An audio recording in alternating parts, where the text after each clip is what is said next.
Bonjour, je m'appelle Maurice. Bonjour, je m'appelle Colette. Moi, c'est Flore. Nous allons vous lire Les rhapsodies de réalité. Notre partenaire, le pasteur Chris Oyakilome. Suivez-nous. Suivez-nous. Suivez-nous.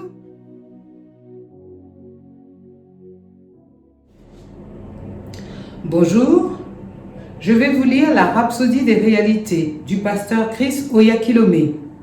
Le thème aujourd'hui est la sagesse divine. La sagesse divine. La sagesse est la chose principale. Acquiert la sagesse. Et avec tout ce que tu possèdes, acquiert l'intelligence. Proverbe chapitre 4 au verset 7. 1 Corinthiens chapitre 1 verset 30 dit « Christ a été fait pour nous sagesse. La perspicacité nous est donnée par l'Esprit de Dieu pour saisir la connaissance. » Nous lisons dans notre verset d'ouverture « Et avec tout ce que tu possèdes, acquiert l'intelligence. » C'est la perspicacité de la connaissance. Par là, vous saurez comment juger les voix que vous entendez et associer les principes de la parole de Dieu et savoir quelles mesures prendre. Avec cette perspicacité divine, peu importe le domaine dans lequel vous évoluez, que ce soit votre entreprise ou votre profession, vous réussirez toujours.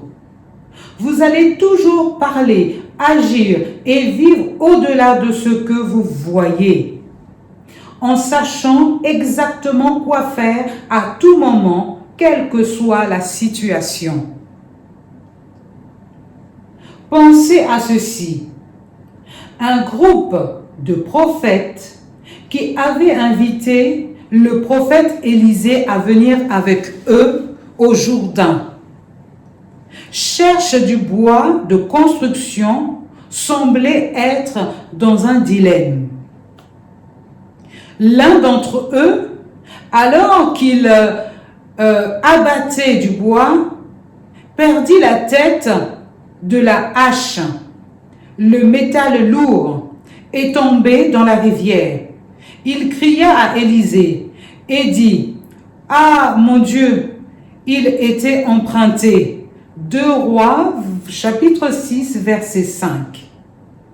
Élisée demanda « Où est-il tombé ?» Ils lui ont ensuite indiqué l'endroit exact où le métal était tombé et sombrait déjà dans les eaux. Immédiatement, Élisée fit quelque chose de très inhabituel et inattendu. Il coupa une branche et la jeta à l'endroit où la tête de la hache avait coulé.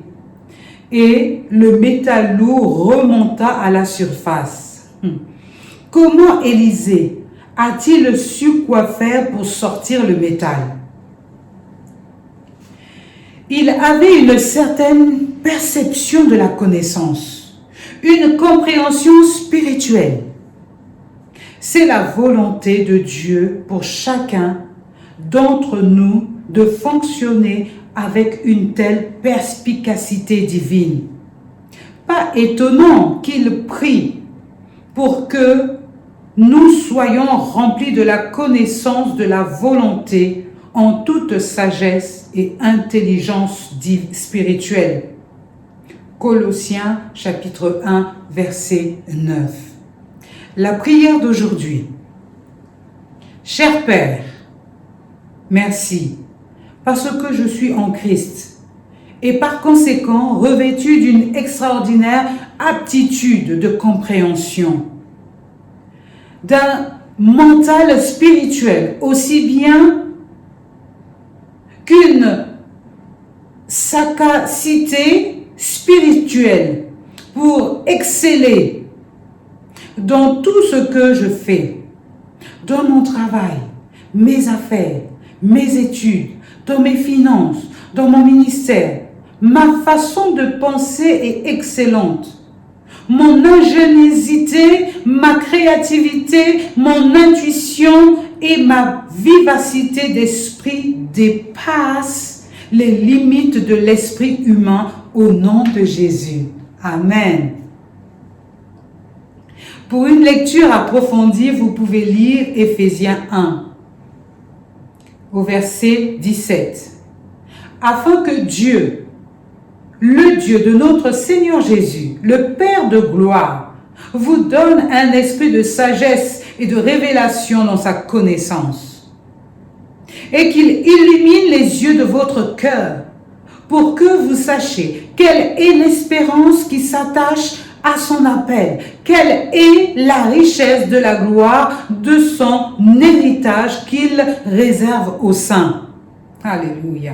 1 Corinthiens 2, verset 6.